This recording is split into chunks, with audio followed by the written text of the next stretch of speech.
بسم اللہ الرحمن الرحیم۔ اس کہانی کا پارٹ 3 حاضر ہے۔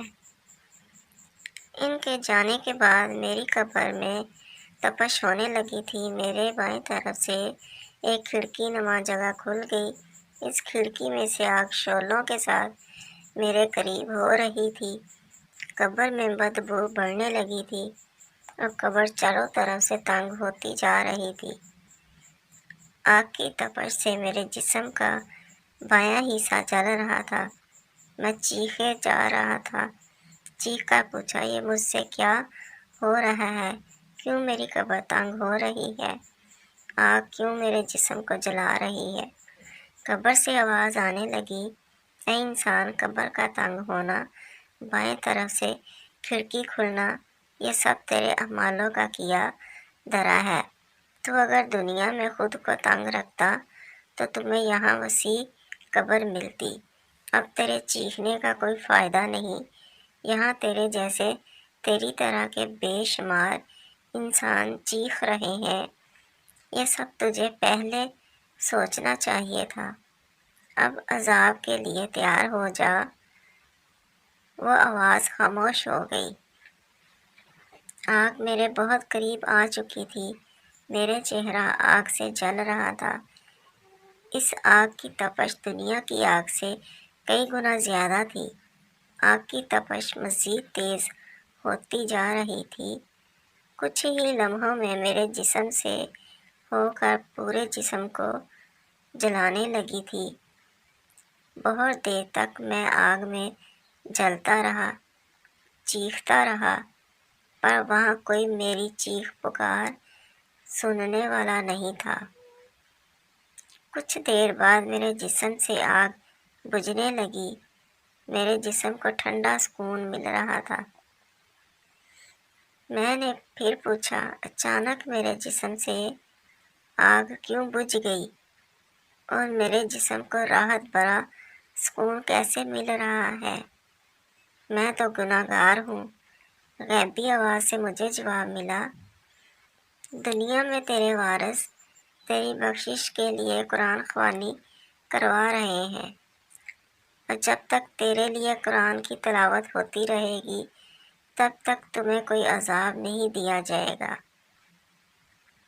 اور یہ بھی ہو سکتا ہے اس قرآن اور دعاؤں کے صدقے تیری بخشش کی جائے۔ کافی دیر تک مجھ سے عذاب ٹلا رہا، پھر اچانک سے قبر میں وہی بدبو آنے لگی۔ گرم ہوا پھر سے چلنے لگی۔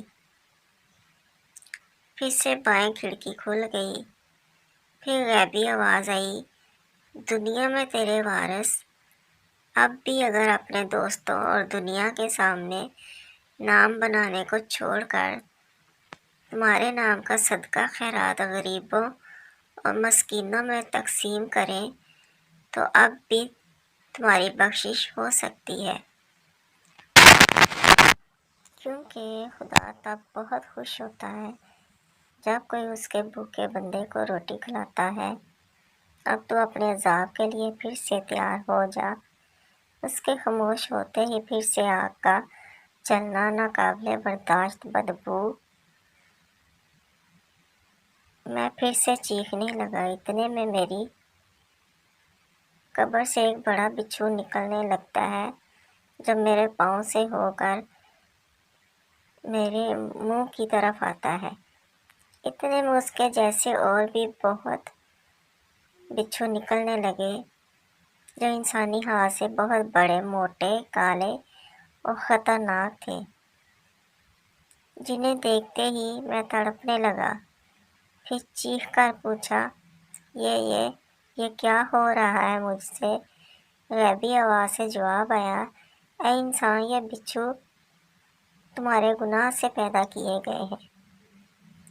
تم جو دنیا میں کسی کو گالی دیتے تھے، اس ایک گالی کے بدلے یہاں ایک بچھو پیدا ہوتا تھا، اور اب یہ تمہیں نوچیں گے۔ اس کے ایک ڈس سے تم زمین میں کئی گنا نیچے چلے جاؤ گے، پھر اوپر آؤ گے، پھر دوسرا ڈسے گا۔ جتنی تم نے گالیاں دی ہوں گی، جتنے بچھو ہوں گے، اتنی ہی بار تمہیں ڈسا جائے گا اور اس کی تکلیف کا کوئی اندازہ بھی نہیں لگا سکتا، اور اس تکلیف کے بعد تمہیں احساس ہوگا کہ کاش تم نے کسی کو مذاق میں بھی گالی نہ دی ہوتی۔ وہ ان گنت بچھو تھے جن سے میری قبر بھر چکی تھی، باری باری ایک ایک ڈس گیا۔ ان کے ڈسنے سے جو تکلیف پہنچ رہی تھی اس کا کوئی اندازہ بھی نہیں لگا سکتا۔ کافی دیر تک میں اسی عذاب میں تڑپتا رہا۔ جب مجھ پر وہ سزا پوری ہوئی تو مجھے بڑے جہنم میں لایا گیا۔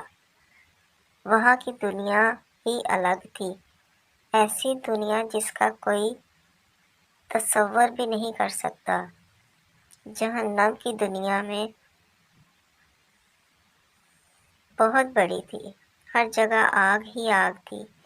میرے ساتھ ایک سزا دینے والا فرشتہ تھا جس نے مجھ سے کہا، اے انسان، یہ وہ جہان ہے جس کا دنیا میں کوئی انسان تصور بھی نہیں کر سکتا۔ یہاں سبھی گناہگار ہیں اور اب تم دیکھو گے کس کو کس گناہ کی سزا مل رہی ہے۔